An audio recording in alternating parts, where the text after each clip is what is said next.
इन दिनों अगर आप पाकिस्तान की किसी भी गली में चले जाएं तो वहां पर आपको बच्चे एक ऐसे खिलौने से खेलते हुए नजर आएंगे जिसको टिक टिक का नाम दे दिया गया है।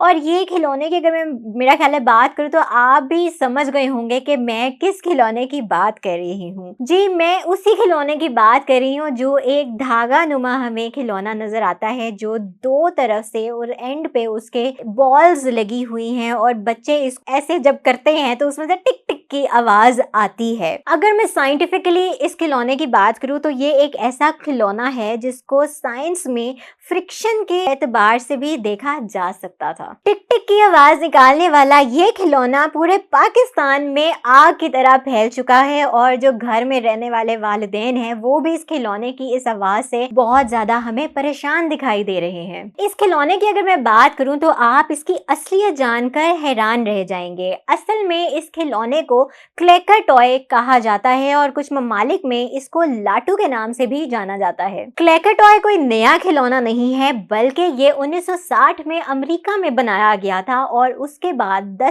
10 साल बाद यानी 1970 में ये पूरी दुनिया में मकबूल हो गया। 1970 में अवाइल तक काफी खिलौने वालों ने इसको अच्छी मिकदार में फरोख्त किया। क्लैकर्स का डिजाइन बुलेट ब्रास से मिलता जुलता था। बुलेट ब्रास की अगर मैं यहाँ पे बात करूँ तो अर्जेंटीनी काउबॉयज इसको हंटिंग के लिए यानी शिकार के लिए इस्तेमाल करते थे। आमतौर पर इस खिलौने को लकड़ी से बनाया जाता था, लेकिन एक्रेलिक प्लास्टिक ज्यादा मकबूल हुआ।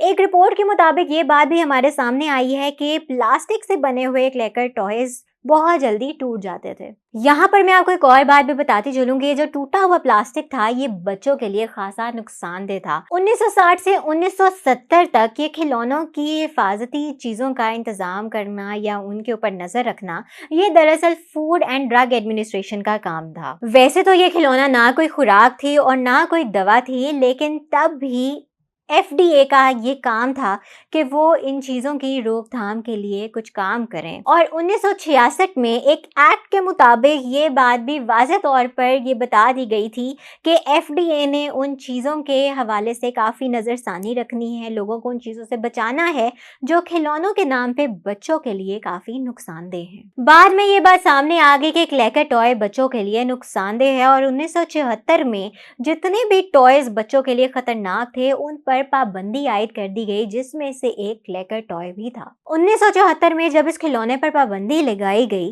तो 50,000 के करीब क्लैकर टॉय को मार्शल सर्विसेज की जानिब से जब्त कर लिया गया। जब इन टॉयज को जब्त कर लिया गया तो नोवेलिटी नामी एक कंपनी ने फेडरल हैजार्डस सब्सटेंस एक्ट के तहत एक जवाब उनको दिया कि ये खिलौना बच्चों के लिए खतरनाक कहीं पर भी नहीं है, जिसके जवाब में उनको फिर से जवाब आया कि ये खिलौना बच्चों के लिए खासा खतरनाक है और इसको जब्त करने का हक मार्शल सर्विसेज बिल्कुल रखती है। उनका ये कहना था कि क्लैकर टॉयज एक मैकेनिकल खतरा है जो बच्चों को जख्मी भी कर सकता है। ये खिलौना वक्ती तौर पर अमेरिकी मार्केट से तो गायब हो गया, लेकिन इसका नामो निशान बिल्कुल खत्म तो नहीं हुआ और इसका सबूत हम पाकिस्तान में आज देख सकते हैं कि पाकिस्तान की हर गली में, आप जिस मर्जी गली में चले जाएं, वहां पर आपको छोटे छोटे बच्चे इस खिलौने से खेलते हुए नजर आएंगे और अपने वालिदैन को भी इस टक टक की आवाज से ये काफी ज्यादा बच्चे तंग भी कर रहे हैं।